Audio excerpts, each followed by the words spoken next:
जय हिंद दोस्तों, एक बार फिर से बहुत बहुत स्वागत है आप सभी दोस्तों का बीए सेमेस्टर वाला में। साथियों, आज के इस क्लास में हम लोग कवर करेंगे BA third year 6 semester exam 2024-25 में हिंदी पेपर 1।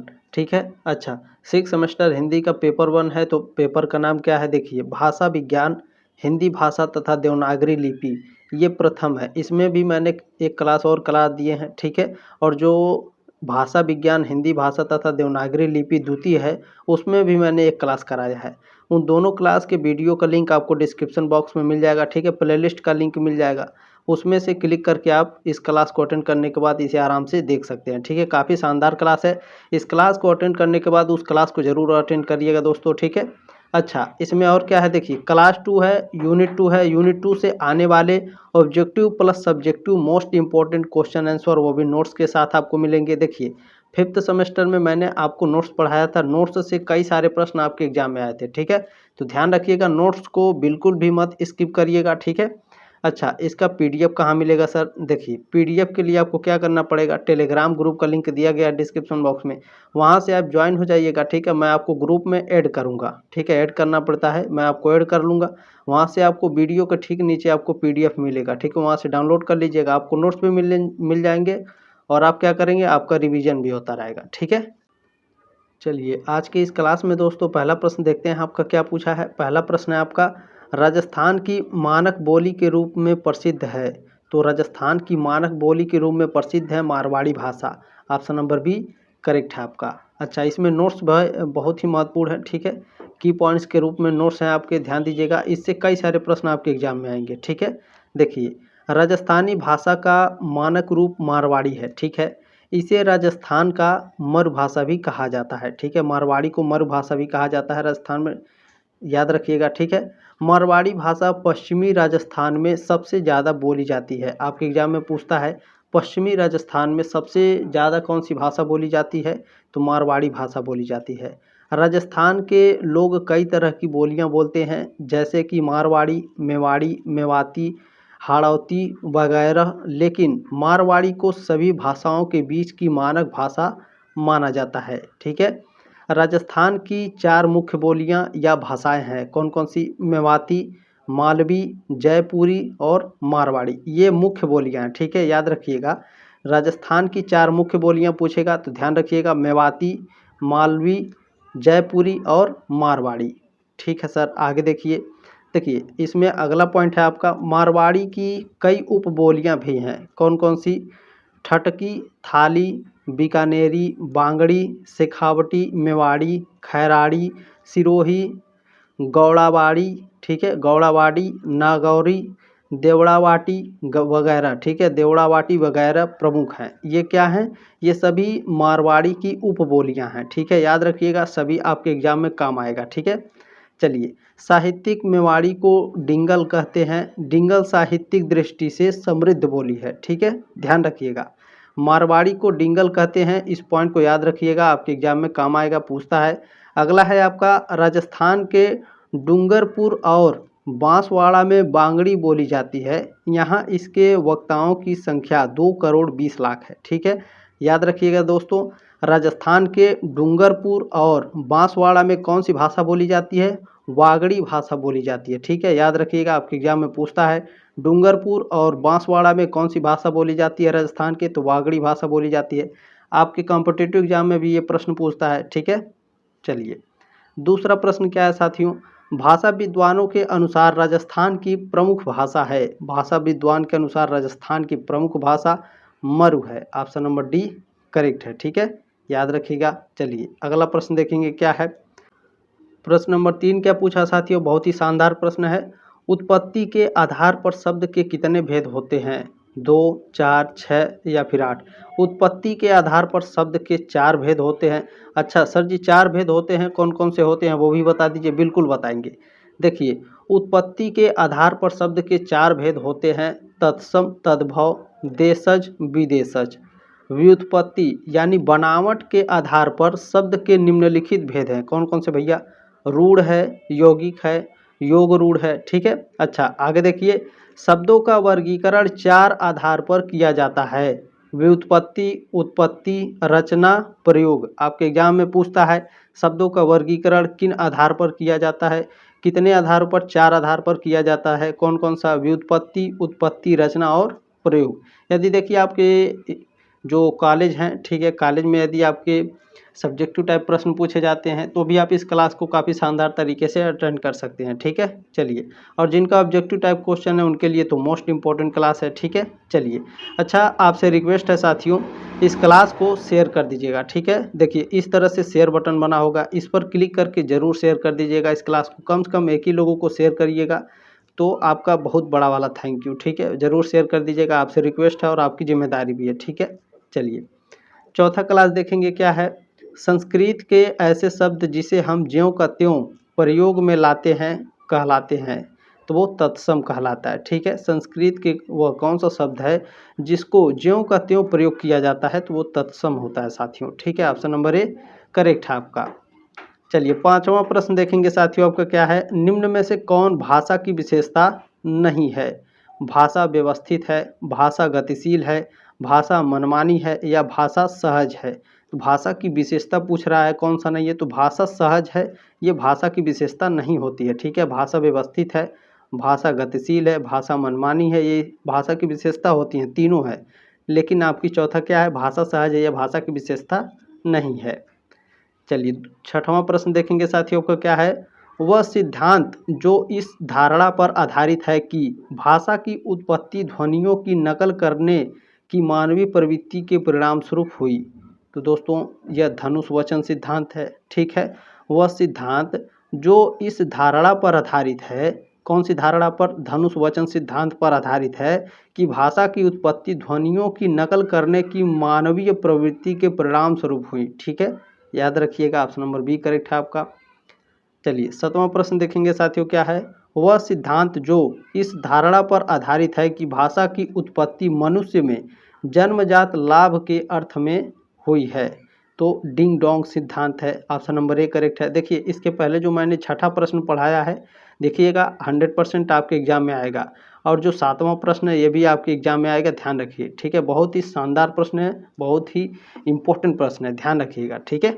चलिए, प्रश्न नंबर 8वां क्या है। 8वां प्रश्न आपका, ऐसा नहीं है कि मैंने जो छठवां और सातवां बताया केवल वही इंपॉर्टेंट है। देखिए, मैं जितने भी प्रश्न पढ़ा रहा हूँ इसे आप मॉडल पेपर की तरह ले सकते हैं, ठीक है। काफ़ी शानदार क्लास है, ध्यान रखिएगा। जो मैं बोलता हूँ लगभग वो 90% कन्फर्म होते हैं, आपके एग्जाम में आ ही जाते हैं, ठीक है, ध्यान रखिएगा। चलिए, 8वां प्रश्न क्या है। भाषा की उत्पत्ति का डिंग डोंग सिद्धांत किसके द्वारा उत्पन्न किया गया था? तो मैक्स मूलर के द्वारा किया गया था। यह तो प्रश्न आपके एग्जाम में आएगा ही आएगा, ठीक है, ध्यान रखिएगा। चलिए, 9वां प्रश्न देखेंगे साथियों, आपका क्या है। भाषा की उत्पत्ति के डिंग डोंग सिद्धांत की वकालत किसके द्वारा की गई थी? तो देखिए, चाहे वकालत पूछे या फिर आपका ये इस तरह से प्रश्न पूछे कि सिद्धांत किसके द्वारा उत्पन्न किया गया था, ठीक है। जो डिंग डोंग सिद्धांत है किसके द्वारा उत्पन्न किया गया, या फिर पूछेगा कि जो भाषा है डिंग डोंग, इसकी वकालत किसने की थी, दोनों में आपका उत्तर मैक्स मूलर होगा, ठीक है, ध्यान रखिएगा। ऑप्शन नंबर सी करेक्ट है। देखिएगा, ये प्रश्न आपके एग्जाम में आएगा, ठीक है, बहुत ही ध्यान से देख लीजिएगा, रट्टा मान लीजिएगा। चलिए, 10वां प्रश्न क्या है। राजस्थान के चारण कवियों ने अधिकांश किस भाषा में काव्य रचना की? तो जो पिंगल भाषा है, संस्कृत भाषा है और डिंगल भाषा है, इन तीनों भाषा में राजस्थान के चारण कवियों ने क्या किए थे? काव्य रचना किए थे। ऑप्शन नंबर डी करेक्ट हो जाएगा, उपरोक्त सभी। अच्छा, चारण कवियों के बारे में जान लेते हैं क्या क्या है। देखिए, की पॉइंट्स देखिएगा, बहुत ही शानदार है। चारण कवियों ने अपने साहित्य में डिंगल, डिंगल मतलब क्या होता है? प्राचीन राजस्थानी भाषा, ठीक है। संस्कृत हो गया। पिंगल मतलब क्या होता है? डिंगल से प्रभावित व्रज भाषा, ठीक है। अपभ्रंश है राजस्थानी, मारवाड़ी, मेवाड़ी आदि व गुजराती के साथ साथ उर्दू, फारसी आदि भाषाओं का भी प्रयोग किया था चारण कवियों ने, ठीक है, ध्यान रखिएगा। चलिए, और मुख्य भाषा में क्या प्रयोग किए थे? डिंगल और पिंगल, ठीक है, ध्यान रखेंगे। अच्छा, 11वां प्रश्न क्या है आपका। डिंगल भाषा को और किस नाम से जाना जाता है? बहुत ही शानदार प्रश्न है। डिंगल भाषा को मरु भाषा के नाम से जाना जाता है साथियों, ठीक है। ऑप्शन नंबर ए करेक्ट है। देखिए, जरूरी नहीं है आपके एग्जाम में केवल मरु भाषा दे, क्योंकि डिंगल भाषा को और नामों से भी जाना जाता है।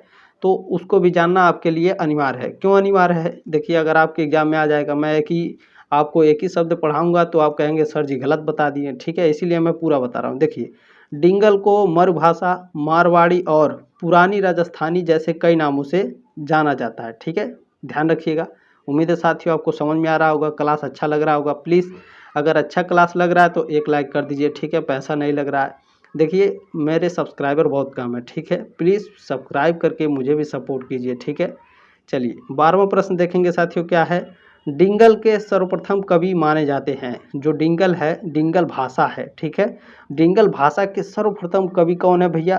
तो दाढ़ी कवि बादर हैं, ठीक है, ऑप्शन नंबर ए करेक्ट है आपका। 13वां प्रश्न क्या है साथियों? साहित्य में डिंगल का प्रयोग कब से मिलता है? जो साहित्य है उसमें डिंगल भाषा का प्रयोग कब से मिलता है? तो 13वीं शताब्दी से अब तक मिलता है, ठीक है, ऑप्शन नंबर बी करेक्ट है आपका। अगला प्रश्न देखेंगे साथियों, हिंदी शब्द है, हिंदी शब्द उर्दू भाषा का है, अरबी भाषा का है, अवधी भाषा का है या फिर फारसी भाषा का है? ये देखिए काफ़ी शानदार प्रश्न है, इसको एग्जाम में देना चाहिए, ठीक है, ध्यान रखिएगा। जो हिंदी शब्द है यह फारसी भाषा का है, ठीक है, option number B option number D correct है, चौथा करेक्ट है आपका, ठीक है। चलिए, बहुत ही शानदार प्रश्न साथियों, हिंदी शब्द किसका है? फारसी भाषा का।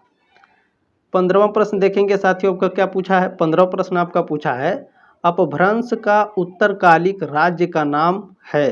पाली है, प्राकृत है, संस्कृत है या अबहट्ट है? तो अपभ्रंश का उत्तरकालिक राज्य का जो नाम है वह अबहट्ट है, ऑप्शन नंबर डी करेक्ट है आपका। चलिए, इसमें की पॉइंट देखिएगा, बहुत ही मजा आएगा। देखिए, अपभ्रंश का उत्तरकालिक रूप या अवस्था अबहट्ट है, ठीक है सर, समझ में आ गया। देखिए, 11वीं से 14वीं शताब्दी के अपभ्रंश रचनाकारों ने अपनी रचनाओं की भाषा को अबहट्ट कहा है, ठीक है, इस पॉइंट को नोट कर लीजिएगा। देखिए, पीडीएफ जरूर डाउनलोड कर लीजिएगा, ठीक है। देखिए, अपभ्रंश के 6 रूप माने जाते हैं, कौन कौन से भैया? सौरसेनी, पैसाची, ब्राचड, महाराष्ट्री, मागधी, अर्धमागधी, ये क्या है? अपभ्रंश के 6 रूप हैं, ठीक है, ध्यान रखिएगा दोस्तों। देखिए, स्क्रीनशॉट भी लेकर रख लीजिएगा, आप जब भी गैलरी खोलेंगे आपको ये दिखेगा तो आप पढ़ेंगे जरूर, ठीक है। तो ऐसे ऐसे आपकी तैयारी भी होती रहेगी, ठीक है। आगे पढ़ना चाहते हैं, कॉम्पिटिटिव एग्जाम की तैयारी कर रहे हैं तो भी आपके लिए बहुत ही ये शानदार क्लास है, ठीक है। चलिए, 16वां प्रश्न क्या है? अपभ्रंश और पुरानी हिंदी मध्य का समय कहा जाता है। जो अपभ्रंश है और पुरानी हिंदी है, इसके मध्य का समय, इसके बीच का समय क्या कहा जाता है? तो संक्रांति काल कहा जाता है, ऑप्शन नंबर सी करेक्ट है। ये भी आपके एग्जाम के पॉइंट ऑफ व्यू से बहुत ही शानदार प्रश्न है, आना चाहिए आपके एग्जाम में। देखिए, अपभ्रंश और पुरानी हिंदी के मध्य के समय को संक्रांति काल के नाम से जाना जाता है, ठीक है सर, समझ में आ गया इतना। अगला देखिए आप, अपभ्रंश भाषा का समय 500 ईस्वी से 1000 ईस्वी तक माना जाता है, ठीक है, ध्यान रखिएगा इस बात को। चलिए, सन भी पूछता है आपके एग्जाम में। 17वां नंबर प्रश्न क्या है? कौन सी मागधी अपभ्रंश से विकसित आधुनिक भाषा है? जो मागधी अपभ्रंश भाषा है, ठीक है, मागधी अपभ्रंश से विकसित आधुनिक भाषा कौन सी है? लहंदा है, गुजराती है, मराठी है या असमिया है? तो ऑप्शन नंबर डी करेक्ट है आपका, असमिया है, ठीक है। मागधी अपभ्रंश से विकसित आधुनिक भाषा असमिया है, ध्यान रखेंगे। 18वां प्रश्न क्या है साथियों? निम्नलिखित में से किस भाषा या उपभाषा का संबंध पैसाची अपभ्रंश से है? तो जो लहंदा है, ठीक है, यह जो लहंदा भाषा या उपभाषा है, इसका संबंध पैसाची अपभ्रंश से है, ऑप्शन नंबर सी करेक्ट है आपका। प्रश्न नंबर 19 देखेंगे साथियों, आपका क्या पूछा है? नीचे दिए गए विकल्पों में से तद्भव शब्द का चयन कीजिए। तो तद्भव इन चारों में से कौन है? तो आप अगर पढ़ रहे होंगे, दिल लगा करके कॉम्पिटिटिव एग्जाम की तैयारी करते होंगे तो आप इसका उत्तर तुरंत दे देंगे, ठीक है। जो ऑप्शन नंबर ए है, मुख, यह क्या है? तद्भव है। अच्छा सर बताइए कि तद्भव क्या होता है? अगर आ गया एग्जाम में दूसरा कि तद्भव को कैसे पहचाने, तो क्या करेंगे? तो देखिए, कैसे पहचानना है कि तद्भव है या तत्सम है। देखिए, तद्भव शब्द को कैसे पहचाने, तत्सम और तद्भव शब्दों को पहचानने के नियम होते हैं। देखिए, जो तत्सम शब्द है इसके पीछे 6 वर्ण का प्रयोग होता है, ठीक है, 6 से छतरी वाला। और जो तद्भव शब्दों के पीछे ख और छ शब्द का प्रयोग होता है, ठीक है। जो तद्भव होता है इसके पीछे लगा रहेगा ख और छ, तो जान जाइएगा ये क्या है, तद्भव है। ठीक है, और अगर छ से छात्री वाला का प्रयोग होता है तो तत्सम। ठीक है, ध्यान रखिएगा। प्रश्न नंबर 20 देखेंगे साथियों, आपको क्या पूछा है, जिन शब्दों की उत्पत्ति का पता नहीं चलता है उसे कहा जाता है। तो जिन शब्दों की उत्पत्ति का पता नहीं चलता है उसे देशज शब्द कहा जाता है। ऑप्शन नंबर सी करेक्ट है आपका। अच्छा सर, देशज शब्द क्या होता है, कुछ उदाहरण में बता दीजिए। देखिए, जिन शब्दों की उत्पत्ति का पता नहीं चलता है उन्हें देशज शब्द कहते हैं। जैसे ये देखिए, ये शब्द आमतौर पर क्षेत्रीय भाषा में प्रयोग किए जाते हैं, जैसे हमारे गांव में। ठीक है, लोटा, कटोरा, डोंगा, डिबिया, थरिया, बर्तन। ठीक है, ये सब क्या है, लोटा, थरिया, बर्तन, कटोरा, डोंगा, डिबिया, ये सभी आम भाषा बोला जाता है गांव में, क्षेत्रीय भाषा में। ठीक है, ये सब जो शब्द है, लोटा, कटोरा, ठीक है, थरिया, बर्तन, गिलास, ये सब क्या है, देशज शब्द में आते हैं। ठीक है, ध्यान रखिएगा। चलिए आगे बढ़ते हैं। 21 नंबर प्रश्न देखते हैं साथियों, क्या है, वकील किस भाषा का शब्द है। जो वकील है वह अरबी भाषा का शब्द है। ऑप्शन नंबर बी करेक्ट है आपका 21 का। अगला प्रश्न देखेंगे साथियों, 22 नंबर क्या है, संस्कृत के मूल शब्द जो हिंदी भाषा में प्रचलित हैं वे कहलाते हैं। तो वे तत्सम शब्द कहलाते हैं भैया, अभी मैंने ऊपर आपको पढ़ाया है। ठीक है, संस्कृत के मूल शब्द जो हिंदी भाषा में प्रचलित हैं वे तत्सम शब्द कहलाते हैं। 22 का ऑप्शन नंबर सी करेक्ट है आपका। अच्छा ध्यान दीजिएगा, संस्कृत के मूल शब्द जो हिंदी भाषा में प्रचलित हैं उन्हें तत्सम शब्द कहते हैं। संस्कृत भाषा के दो शब्दों तत् धन सम से मिलकर तत्सम बना है। तत् का अर्थ है उसके तथा सम का अर्थ है समान, यानी ज्यों का त्यों। उम्मीद है साथियों आपको काफ़ी शानदार तरीके से समझ में आया होगा। 23 नंबर प्रश्न देखेंगे, क्या है, बार अस्क मूलतः किस भाषा का शब्द है। जो बार अस्क है यह किस भाषा का शब्द है, फारसी भाषा का शब्द है भैया। ऑप्शन नंबर सी करेक्ट है आपका। चलिए 24 नंबर प्रश्न क्या है आपका, नीचे दिए गए शब्दों में तत्सम शब्द का चयन कीजिए। अभी मैंने ऊपर आपको पढ़ाया है तत्सम और तद्भव। ठीक है, तो जो इसमें तैल है, ठीक है, तैल है, ये क्या है, तत्सम है। ठीक है, ऑप्शन नंबर बी करेक्ट है आपका।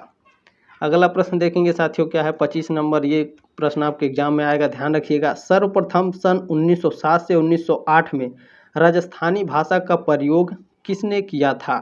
तो सर जॉर्ज अब्राहम गियर्सन ने किया था। ऑप्शन नंबर सी करेक्ट है आपका। देखिए, इस प्रश्न को दो तरह से पूछेगा।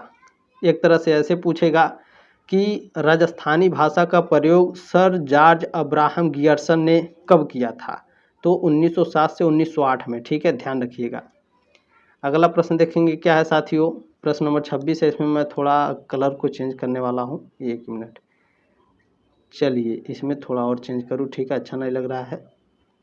चलिए 26 नंबर प्रश्न देखेंगे, आपका क्या है, देखिए, मरुभाषा को कहा जाता है, मरुभाषा को साथियों मरुवाड़ी तथा मारवाड़ी कहा जाता है। ऑप्शन नंबर सी करेक्ट है। ठीक है, मरुभाषा को मरुवाड़ी तथा मारवाड़ी कहा जाता है। 27 नंबर प्रश्न क्या है आपका, राजस्थानी भाषा की लिपि महाजनी को किस एक और नाम से जाना जाता है। जो राजस्थानी भाषा की लिपि है महाजनी, उसको एक और नाम से जाना जाता है। वो नाम कौन सा भैया, डिंगल है, मेवाती है, मारवाड़ी है, मोड़ी है। तो ऑप्शन नंबर डी करेक्ट है, मोड़ी है भैया। ठीक है, राजस्थानी भाषा की लिपि महाजनी को मोड़ी के नाम से जाना जाता है, ध्यान रखेंगे। अच्छा, की पॉइंट्स देखिएगा, बहुत ही शानदार है। राजस्थानी भाषा की लिपि महाजनी को मोड़ी या महाजनी लिपि और बैंकर की लिपि के नाम से भी जाना जाता है। जरूर नहीं है आपके एग्जाम में मोड़ी दे, महाजनी भी दे सकता है, महाजनी लिपि दे सकता है। ठीक है, और बैंक की लिपि भी दे सकता है, बैंकर। ठीक है, तो ध्यान रखिएगा, मैंने तीनों आपको बता दिया है, अब आपका उत्तर गलत नहीं होगा। चलिए, एक ब्रह्मी आधारित लेखन प्रणाली है। ठीक है, जो राजस्थान की महाजनी लिपि भाषा है यह ब्रह्मी आधारित लेखन प्रणाली है। ठीक है, इसका इस्तेमाल आमतौर पर 20वीं सदी के मध्य तक पूरे उत्तर भारत में किया जाता था। चलिए अगला प्रश्न है साथियों, 28 नंबर, क्या है, मातृभाषा कहलाती है, जो हमारी मातृभाषा है, कैसे कहलाएगी, क्या कहलाएगी। तो वह भाषा जिसे बालक अपने परिवार से अपनाता व सीखता है उसे मातृभाषा कहा जाता है। ऑप्शन नंबर बी करेक्ट है आपका। देखिए जो मातृभाषा है आपके एग्जाम में आना चाहिए, बिल्कुल आ सकता है, ध्यान रखेंगे। डिंगल और पिंगल क्या है, ठीक है, ये तो आएगा 100% श्योर हूँ मैं, ठीक है। तो डिंगल और पिंगल अच्छे से पढ़ के जाइएगा, ये साहित्य है, ऑप्शन नंबर सी करेक्ट है आपका। अच्छा डिंगल क्या होता है सर, पिंगल क्या होता है वो भी बता दीजिए। देखिए डिंगल और पिंगल साहित्यिक राजस्थान की दो शैलियाँ हैं। डिंगल पश्चिमी राजस्थानी का साहित्यिक रूप है, वहीं पिंगल पूर्वी राजस्थानी का साहित्यिक रूप है। डिंगल चारण कवियों द्वारा लिखी जाती थी, जबकि पिंगल भाट जाति के कवियों द्वारा लिखी जाती थी, ठीक है। उम्मीद है साथियों मुझे बहुत ही मज़ा आ रहा है पढ़ाने में, ठीक है।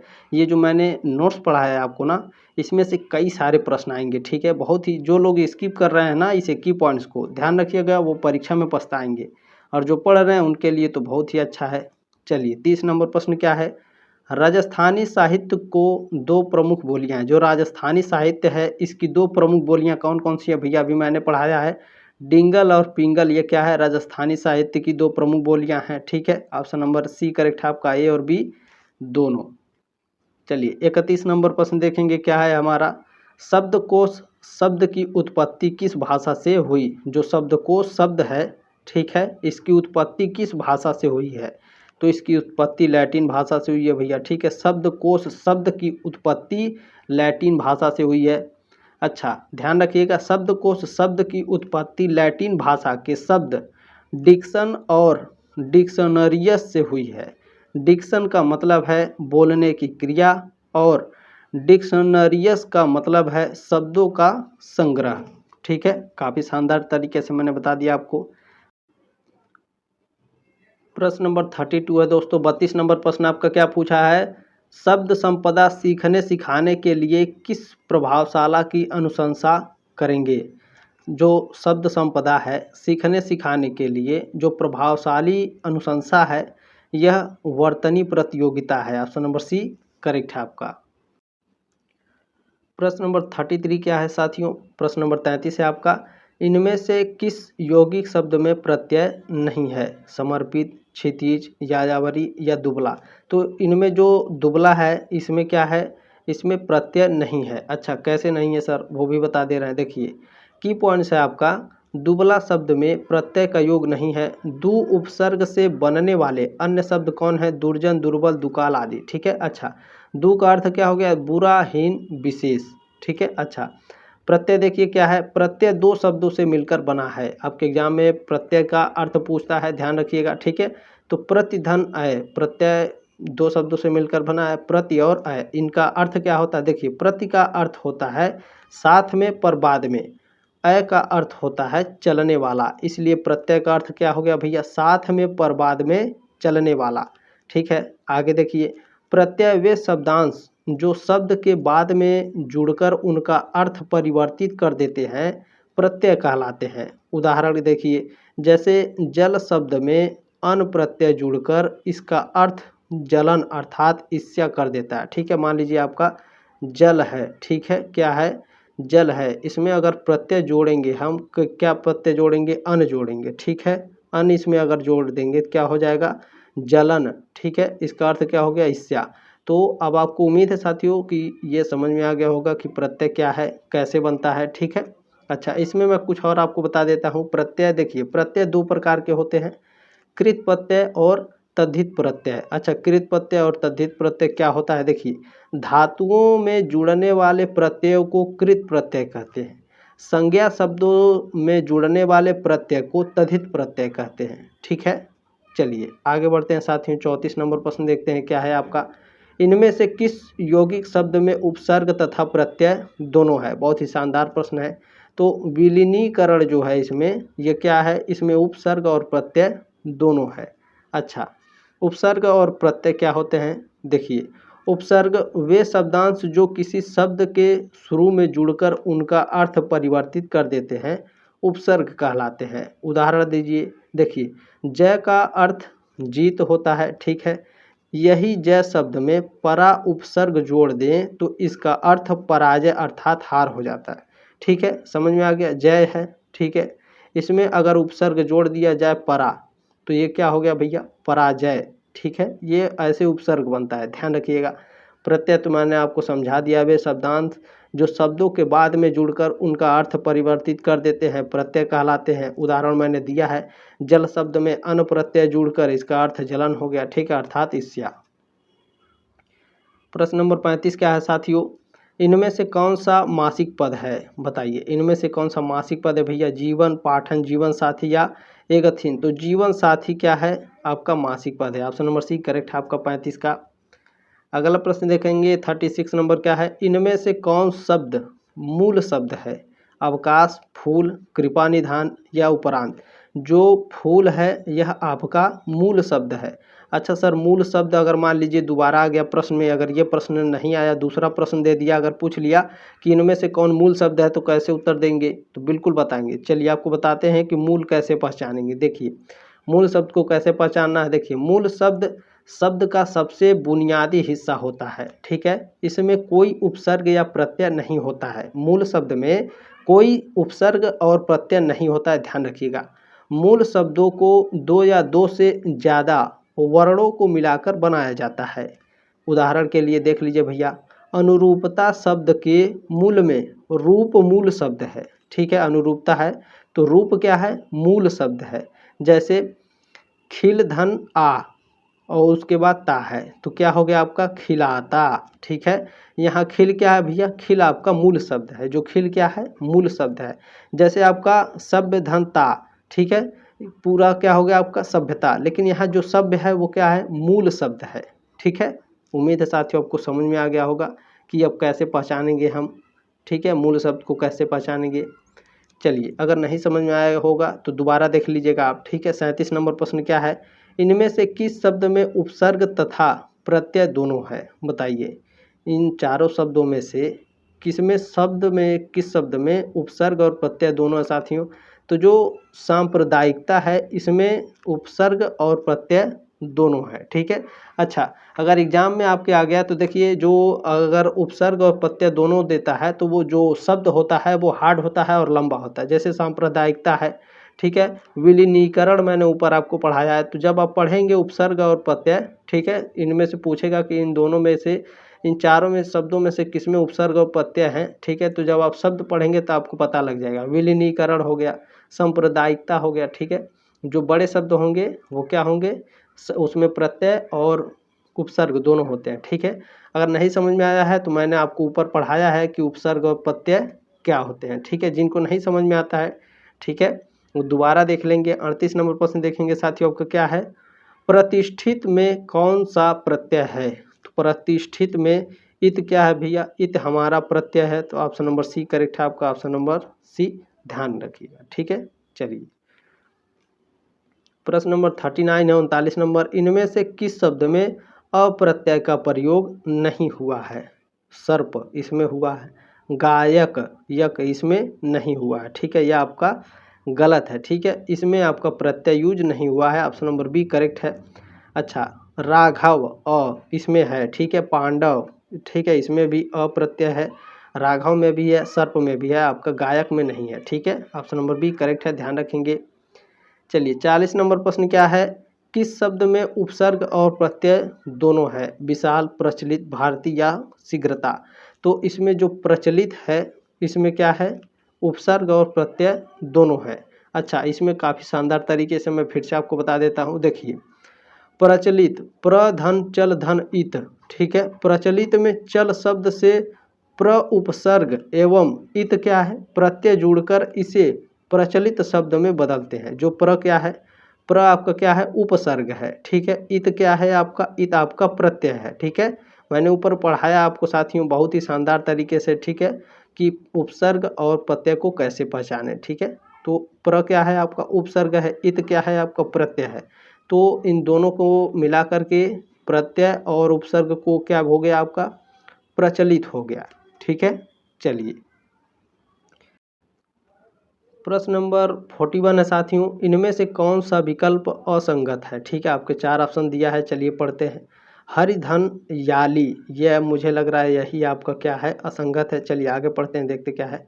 अभिधन यान, अभी तो आपका करेक्ट है। उपधन हार, उपहार, यह भी आपका करेक्ट है। पत्थरधन इला, यानी दोस्तों पथरीला, ये भी आपका करेक्ट है। यानी जो ऑप्शन 1 दिया है आपका ये नंबर, ये आपका गलत है। कैसे असंगत है आपका, देखिए हरियाली या दिया है, ठीक है, यहाँ पर या नहीं आ रहेगा, ठीक है, हरिधन आली, ठीक है, क्या होगा आपका हरियाली, ठीक है, या नहीं रहेगा यहाँ पर, ध्यान रखिएगा। ऑप्शन नंबर 1 करेक्ट है। चलिए 42 नंबर प्रश्न क्या है, वाक और ध्वनि के बीच कोई सकारात्मक संबंध नहीं है, भाषा के इस गुण को कहा जाता है। तो भाषण ध्वनि या फिर मनमानापन ध्वनि कहा जाता है। ऑप्शन नंबर 1 करेक्ट है आपका। ध्यान रखिएगा, ध्वनि के बीच कोई सकारात्मक संबंध नहीं होता है तो उसे मनमानापन या फिर भाषण ध्वनि कहते हैं, ठीक है। चलिए 43 नंबर प्रश्न क्या है आपका, समय की अवधि में भाषा में होने वाले परिवर्तनों के अध्ययन के प्रचार को कहा जाता है। तो डायक्रोनिक कहा जाता है। ऑप्शन नंबर बी करेक्ट है आपका। क्लास फर्स्ट में भी मैंने पढ़ाया था इसे, ठीक है। चलिए 44 नंबर प्रश्न क्या है आपका, निम्नलिखित में से कौन भाषा के तत्वों के संयोजन और संगठन को नियंत्रण करने वाले अंतर्निहित नियमों का तात्पर्य है। तो जो भाषा और क्षमता है यह आपका करेक्ट है, ठीक है। ऑप्शन नंबर डी करेक्ट है आपका। चलिए ठीक है, ध्यान रखिएगा, जो मैंने पढ़ाया समझ में आया कि नहीं आया। तत्वों के संयोजन और संगठन को नियंत्रण करने वाले अंतर्निहित नियमों का क्षमता और भाषा क्या है आपका, इसी से ये तात्पर्य होता है। भाषा के तत्वों के संयोजन और संगठन को नियंत्रण करने वाले अंतर्निहित नियमों का तात्पर्य क्या है, भाषा और क्षमता। चलिए प्रश्न नंबर 45 देखेंगे क्या है आपका। 45 नंबर, निम्नलिखित में से किसका तात्पर्य किसी दी गई भाषा को बोलने या लिखने वाले व्यक्ति के वास्तविक अर्थपूर्ण उच्चारण है। तो जो पैरोल और प्रदर्शन ये दोनों है, ठीक है। ऑप्शन नंबर डी करेक्ट है आपका, पैरोल और प्रदर्शन, ठीक है।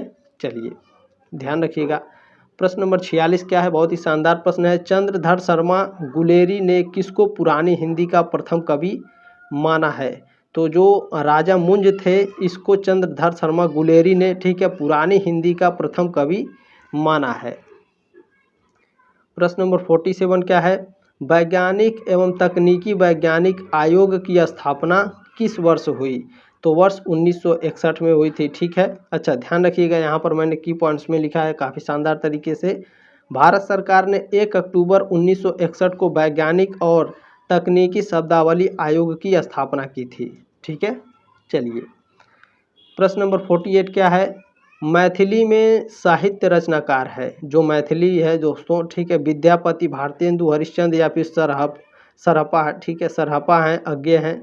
इनमें से कौन मैथिली में साहित्यिक रचनाकार है। तो इसमें जो सबसे मोस्ट हैं, ठीक है, पहले हैं वो विद्यापति थे, ठीक है। मैथिली में साहित्य के रचनाकार सबसे पहले विद्यापति हैं, याद रखिएगा, ये प्रश्न आएगा आपके एग्जाम में, ठीक है। ऑप्शन नंबर ए करेक्ट है आपका। देखिए जो मैथिली साहित्य इसमें कई सारे रचनाकार हैं, मैं आपको बता देता हूँ। देखिए मैथिली साहित्य में कई रचनाकार हुए हैं। 14वीं और 15वीं शताब्दी के कवि कौन है, विद्यापति, ये तो आएगा आपके एग्जाम में, ठीक है, ध्यान रखिएगा। उसके बाद कौन थे, देखिए विद्यापति के बाद जो काल के इतिहासकार थे उसमें गोविंद दास, चंदा झा, मनबोध, पंडित सीताराम झा, जीवनाथ झा, ठीक है। उसके बाद क्या देखिए 18वीं शताब्दी आया। 18वीं शताब्दी के लोकप्रिय और प्रसिद्ध कौन थे भैया, उमापति उपाध्याय थे, ठीक है। चलिए इसमें आगे दिखाते हैं आपका, देखिए दूसरे काल के मुख्य नाटककार इसमें कौन थे। जो आपका मैथिली साहित्य था उसके अंतर्गत ये मैं बता रहा हूँ, ठीक है। लाल कवि, नंदीपति, गाकुलानंद, जयानंद कान्हाराम, ठीक है, जयानंद कान्हाराम, रत्नापाड़ी, भानुनाथ और हर्षनाथ। अच्छा तीसरे काल के लेखक कौन थे, ठीक है, विश्वनाथ झा, बालाजी, ठीक है, चंदा झा और राजा पंडित बलदेव मिश्र, ठीक है। काफ़ी देखिए जो मैं बता रहा हूँ ये आपके एग्जाम में आएगा, पूछेगा, ठीक है। मैथिली साहित्य की विशिष्ट रचनाकार कौन थे, लिली रे, ठीक है। मैथिली के श्रेष्ठ कवियों में विद्यमान कवि कौन है, नागार्जुन है, ठीक है। कौन है, नागार्जुन, ध्यान रखिएगा। प्रश्न नंबर 49 क्या है, हिंदी को पुरानी हिंदी का नाम किसने दिया। तो ये दिए थे चंद्रधर शर्मा गुलेरी जी ने, ठीक है। काफ़ी शानदार प्रश्न है, ये एग्जाम में आ सकता है आपके, ठीक है। पुरानी हिंदी का नाम किसने दिया था, चंद्रधर शर्मा गुलेरी ने। अगला प्रश्न आपका क्या है भैया, प्रश्न नंबर 50 है, डिंगल भाषा का संबंध किस साहित्य से है? बहुत ये प्रश्न आएगा आपके एग्जाम में 100%। मैंने बताया आपको, ऊपर पढ़ाया है राजस्थानी साहित्य से। डिंगल और पिंगल भाषा जो है किससे संबंधित है, किस साहित्य से संबंधित है? राजस्थानी साहित्य से संबंधित है। ठीक है, ऑप्शन नंबर बी करेक्ट है आपका। चलिए की पॉइंट्स देखिएगा। डिंगल राजस्थानी साहित्य की एक प्रमुख शैली है। डिंगल भाषा नागरी लिपि में लिखी जाती है और इसमें गद्य और काव्य दोनों तरह का साहित्य है। ठीक है, देखिए डिंगल में 4 प्रमुख उपशैलियाँ हैं, ध्यान रखिएगा। डिंगल में 4 प्रमुख उपशैलियाँ हैं, कौन कौन सी? जीवन शैली, चरण शैली, लौकिक शैली और संत शैली। उम्मीद है साथियों आपको जो मैंने प्रश्न पढ़ाया है, यह क्लास था काफ़ी शानदार, काफ़ी अच्छा लगा होगा। तो प्लीज़ इस क्लास को शेयर कर दीजिएगा, ये आपकी जिम्मेदारी है। ठीक है, एक लाइक करके जाइएगा और सब्सक्राइब करके ज़रूर मुझे सपोर्ट कीजिए। ठीक है, मिलते हैं जल्दी नेक्स्ट क्लास में साथियों। तब तक के लिए जय हिंद, वंदे मातरम, अपना ख्याल रखिएगा।